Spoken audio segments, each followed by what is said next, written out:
Hi, I'm Gretchen Kaiser, and I am an undergraduate student. I'm currently studying for my bachelor's in technology for business administration.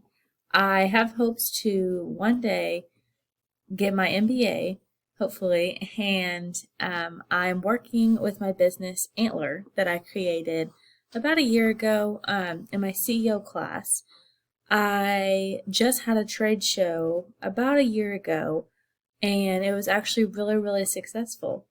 So now I have been taking the time to make more products, learn more about um, product development and myself and my business and what it takes to make it keep working and for it to flourish.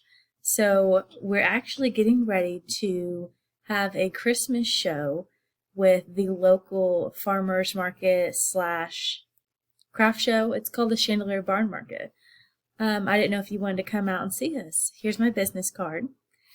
I just absolutely love studying small businesses, corporate businesses, how to start up a corporate business, how to start up a small business, working your way up, and things it takes to actually maintain all aspects of any business. And I hope that one day I can become a CEO and continue learning even then, because I just don't think that you can ever know enough about something that you're going into your career about.